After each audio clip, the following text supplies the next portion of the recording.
The sun burned brightly in the wide, empty sky. It was the kind of day when the land seemed to stretch on forever, with no sign of life except the occasional cactus or bird. Jake Callahan, a lone cowboy, sat atop his horse, staring ahead as the wind kicked up dust across the desolate plains. His horse's hooves tapped the ground in a steady rhythm, a sound Jake had come to find both comforting and lonely. Jake wasn't a man who liked to be around people. He preferred the quiet of the open land, the company of his horse, and the peace that came from being alone. He had once lived in a bustling town, full of people and noise, but that life had never suited him. After the loss of someone he had loved, he had ridden away, never looking back. The memories were too painful, and the only place where he felt truly alive was on the road, with nothing but the vast wilderness around him. But today, something was different. As he rode through the dry land, he noticed something strange. Off in the distance, there was a figure lying by the side of the road. It wasn't a rock or a bush, it was a person, a young girl. Jake slowed his horse, unsure of what he was seeing. The girl looked to be in her teens, her body thin and frail, lying unconscious in the dirt. Her clothes were torn, and she seemed to be in bad shape. She was pale, too pale, with a feverish look to her face. A sudden wave of concern washed over Jake, though he quickly brushed it away. She was probably just another traveler, someone who had gotten lost or injured, but something in his gut told him to stop. He dismounted, his boots scraping against the dry ground as he approached the girl. Her breath was shallow, her chest rising and falling in a weak, uneven rhythm. Jake knelt beside her, his rough hands gently checking her pulse. It was weak, but it was there. She was still alive. He looked around, his eyes scanning the barren landscape. No one else seemed to be in sight. Whoever had left her here hadn't bothered to help. Jake felt a surge of frustration, but he pushed it down. He didn't have time for anger. The girl's skin was burning with fever, and her injuries looked serious. She had bruises on her arms and legs, signs that someone had hurt her. Her face was smeared with dirt, but Jake could see the faint traces of tears in the corners of her eyes. She was scared, but she was also strong, Jake could tell. She wasn't giving up yet. Without thinking much, Jake lifted the girl carefully, his strong arms supporting her as he placed her across his horse. He mounted quickly, adjusting her so she wouldn't fall off. Then with a swift motion, he urged his horse into a slow canter. His eyes focused ahead as he searched for a place to take her. There was a small cave not too far from here, a place where he often camped when the weather grew too harsh. He had to get her there, away from the heat and the danger of the open road. As they traveled, Jake couldn't help but glance at the girl. She was delicate, her hair matted to her head with sweat, but there was a quiet strength in her face. Jake wondered who she was and why she had been left out here to die. When they reached the cave, Jake dismounted and carefully lowered the girl to the ground. He worked quickly, setting up a small fire and making a place for her to rest. As he began to tend to her wounds, he noticed her eyelids fluttering. She was waking up. Her eyes opened slowly, a mix of confusion and fear in them. She looked at Jake for a long moment, as if she wasn't sure whether he was a friend or an enemy. Jake didn't speak at first, allowing her the space to gather her thoughts. "You're safe," Jake finally said, his voice quiet and calm. "I'm not gonna hurt you." The girl's lips parted as if she was going to say something, but her voice was too weak. She tried to sit up but winced in pain and fell back. Jake quickly placed a hand on her shoulder, gently urging her to lie back down. "You're hurt," Jake said, his tone soft but firm. "You need rest. Let me help you." She looked up at him, her eyes studying his face. He could see the fear in her eyes, but also something else, something deeper. It was as if she was weighing her options, deciding whether to trust him or not. I'm Tana," she whispered, her voice barely audible. Jake nodded, feeling a strange sense of relief. At least she had the strength to speak. "All right, Tana," Jake said. "You're safe here. I'll take care of you." Tana didn't respond, but Jake could see that she was too weak to do much of anything. He went to work cleaning her wounds and trying to ease her discomfort as best he could.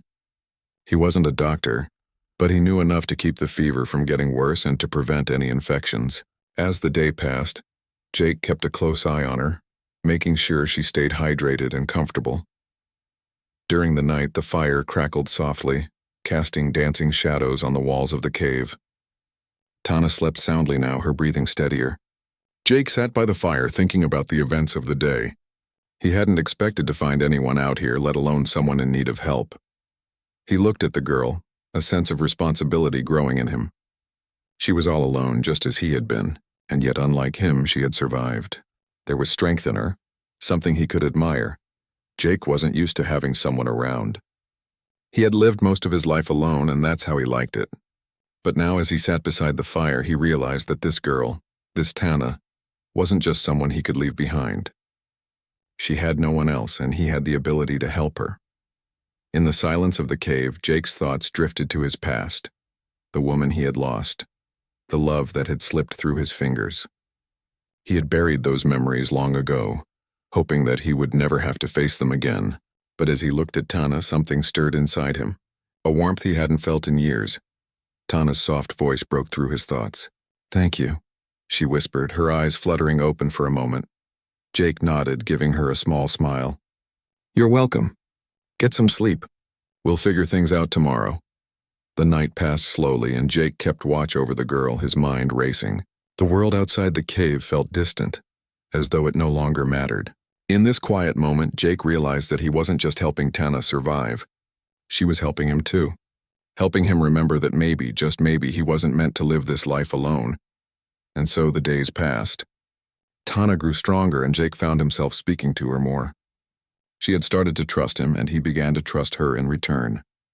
They were two strangers in an unforgiving world, bound together by fate. Neither of them knew what would happen next, but for the first time in years, Jake didn't mind the uncertainty. The sun had barely risen the next morning when Jake woke up, his muscles stiff from hours of sitting by the fire. He stretched and glanced over at Tana, who was still asleep, wrapped in the thin blanket he had given her. She seemed stronger now, though still fragile, like a flower that had just started to bloom after a long winter. Jake gathered his things, tying his bedroll to his horse. The morning air was cool, and the sky had turned a soft shade of pink. He knew they couldn't stay in the cave forever. They needed to find food, fresh water, and eventually a place where Tana could heal completely. He gently nudged Tana awake. Her eyes fluttered open, and for a moment she looked disoriented. Then she saw Jake and remembered where she was. "Good morning," Jake said, offering her a warm smile. "How are you feeling?" Tana sat up slowly, rubbing her forehead. "Better," she whispered. "Not good, but better." "That's a start," Jake replied, his voice calm and reassuring. "We're gonna get you out of here." "I've got a plan." Tana nodded, still weak but determined. She glanced at the horizon, where the sun was just beginning to climb higher, casting long shadows across the ground. She had been quiet for most of their time together, but Jake could sense her curiosity. She wanted to understand the world around her just as much as she wanted to survive. "Where will we go?" she asked, her voice barely above a whisper. Jake thought for a moment. "There's a small town not far from here. It's not much, but it'll be a safe place for a while. We can rest, find some supplies, and figure out what's next." Tana didn't say anything right away, but Jake could tell she wasn't completely convinced. She had lived her life in the wilderness among her people. A town, especially one that was so far from everything she knew, seemed strange to her. But Tana didn't argue. She trusted Jake in her own way, even though she knew little about him. He had saved her life, and that was enough for her to start trusting him. They spent the rest of the morning preparing to leave. Jake helped Tana onto her horse, supporting her as she struggled to balance. He could see that she was still in pain, but there was a fire in her eyes. She wasn't giving up. The two of them rode slowly, with Jake leading the way. The desert stretched out before them, vast and empty. The wind picked up, blowing dust and sand across the trail, but Jake and Tana didn't mind. They had each other, and that was enough for now. After a few hours of riding, they reached the edge of a small town. Jake could see the dusty buildings in the distance, the faint outline of a saloon, and the few shops that dotted the street. It wasn't much, but it was something. As they approached the town, Jake's sense of caution grew. He didn't know anyone here, and he didn't know how the townspeople would react to seeing a stranger with a Native American girl. He had seen enough of the world to know that people weren't always kind to those who didn't fit in, but there was no turning back now. Tana needed rest, and Jake needed answers. They entered the town slowly, the sound of their horses' hooves echoing in the empty streets. The sun beat down on them, and the heat of the day was already starting to set in. People began to notice them, glancing from behind doors and windows. Some of them whispered, but most stayed out of sight. Jake led them to the saloon, hoping to find a place to rest for a while. He tied his horse to the post outside and helped Tana down.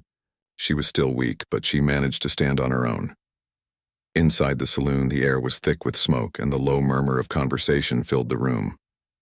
A few men sat at the bar nursing drinks, and a piano played softly in the background. The bartender looked up as they entered, his eyes narrowing when he saw Tana. "What do you want?" the bartender asked gruffly. Jake stood tall, his posture firm but respectful. "Just a place to rest for a bit," he said. "My friend here needs a bed and some food. We don't mean any trouble." The bartender studied them for a moment before nodding. "All right, but I don't want any trouble. You stay for a while, but keep to yourselves." Jake nodded in agreement, and the bartender led them to a small room in the back of the saloon. It wasn't much, a simple bed, a chair, and a small table, but it would do. "Thank you," Jake said, tipping his hat to the bartender. Once they were alone, Jake helped Tana onto the bed and made sure she was comfortable. She was exhausted, but there was a calmness in her eyes now, as if she felt a little safer. "We'll stay here for a few days," Jake said. "Let you get your strength back." Tana nodded but didn't say anything. She closed her eyes, resting her head against the pillow. Jake sat by the window watching the town outside. The streets were quiet now, but he knew that could change at any moment. A few hours passed, and as the sun began to set, Jake decided to step outside for a breath of fresh air. He needed to clear his mind. He wasn't sure what came next, but he had to keep moving forward. He couldn't afford to be stuck in one place for too long. As Jake stepped outside, he saw a group of men approaching. They were rough-looking, dressed in dusty clothes, and they didn't seem friendly. One of them, a tall man with a scar running down his face, stepped forward. "You're the one with the Indian girl, right?" the man asked, his voice low and menacing. Jake's hand instinctively went to the handle of his gun, but he didn't draw it. He had learned long ago that a calm head was often the best weapon. "I don't want any trouble," Jake said evenly. "We're just passing through," the man scoffed. "I don't care where you're going. But we don't take kindly to people like her around here. You'd be wise to leave before things get ugly." Jake didn't flinch. He had faced down worse threats in his time. But he knew that this wasn't just about him anymore. It was about Tana, and he wasn't going to let anyone hurt her. "I'm not going anywhere," Jake said firmly. "And neither is she." The man stared at him for a long moment, as if trying to read his intentions. Finally, he turned away, his companions following him. "You'll regret this," he muttered over his shoulder. Jake watched them go, his heart pounding in his chest. He wasn't sure what was going to happen next. But he knew one thing for certain. He wasn't going to let anyone harm Tana. She had already been through too much, and he wasn't about to let anyone take her away from him. That night, as Jake sat by the fire in the small room, Tana looked up at him, her eyes full of questions. "What now?" she asked softly. Jake smiled, his gaze steady and reassuring. "Now we live together and we keep moving forward." "No matter what." Tana nodded, her eyes filled with a quiet strength. Jake knew that the road ahead would be tough, but with Tana by his side, he felt ready for anything. And so, their journey continued, through the hardships and the dangers, but also through the quiet moments of peace and understanding. They were two lost souls bound together by fate, but together they would find a new beginning, one step at a time.